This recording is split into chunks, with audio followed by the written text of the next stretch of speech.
कुछ गुरुदेव ने कहा अगर हमारी आंख में भी कोई लोहे की सलाका चुभोवे तो भी चू नहीं करना चाहिए, नहीं करना चाहिए, रोना नहीं चाहिए। कहा लेकिन करके दिखाया ही नहीं।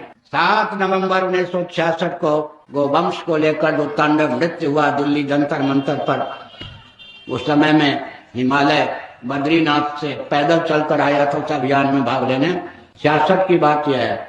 इस पद पर तो मैं 92 में आया। मेरी आंखों के सामने गोलीकांड, अग्निकांड सब हुआ।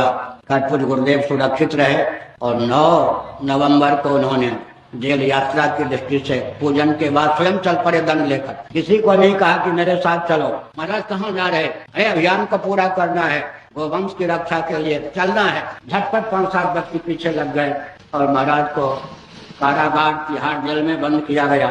मैं बद्रीनाथ से चलकर ऋषिकेश और ऋषिकेश से पैदल चलकर आया था। निगम बोध घाट के पास श्मशान में रहा था। कोई आश्रम में टिकने नहीं देता। भिखारी जैसा वेश था। लोग समझते थे कोई विक्षिप्त होगा। पांव फूला हुआ था, सवारी पर चलता नहीं था। मैंने 9 नवंबर को सत्याग्रह किया। 52 दिनों तक मैं भी तिहाड़ जेल में था।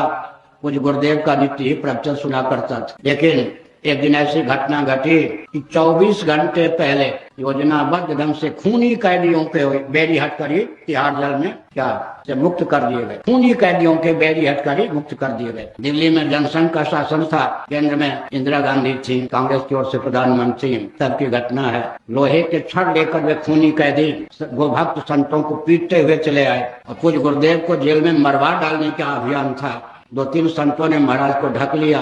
फिर भी महाराज की आंख में लोहे का सलाका चुभ गया। जो कहा था हुआ या नहीं। बहुत वेदना थी। कालांतर में ज्योतिष पीठ के जगत गुरु शंकराचार्य श्री कृष्ण बोधाश्रम जी महाभाग ने कहा आपकी आंख चली जाए हमको पसंद नहीं। आप अंग्रेजी दवा लेते नहीं, इंजेक्शन लेते नहीं। आप समर्थ हैं भगवान सूर्य की धारणा करके हम लोगों के ऊपर अनुग्रह करके अपनी आंख की रक्षा कीजिए। मुझे गुरुदेव ने सूर्य की धारणा की। लेकिन देह त्याग के 1 महीने पहले आंख में पीड़ा हो गई। मुझसे कहा देखो बहुत असह्य दर्द है, आंख में वेदना है। उस वेदना की स्थिति में ही भगवान का पूजन करके माघ शुक्ल चतुर्दशी के दिन मध्याह्न काल में पुष्य नक्षत्र में गंगा की ओर केदार घाट में मुख करके पद्मासन पर बैठकर पूज्य गुरुदेव ने शरीर छोड़ा। तो आंखों में गोवंश की रक्षा के लिए शूल चुभोने वाले महापुरुष, जिनकी आंखों में स्वतंत्र भारत में लोहे की सलाका आंख में चुभोए गए, जिनकी आंख में लोहे की सुई चुभोई गई, उन महापुरुष के हम शिष्य हैं। जिन्होंने कहा था हमारे प्रभु राम भद्र के चरण में अगर कुछ कांटे चुभते हैं, हमारी आंख में कुछ कांटे चुभ जाएं धर्म की रक्षा के लिए, फिर भी हमको आह नहीं करना चाहिए। वो करके दिखाया।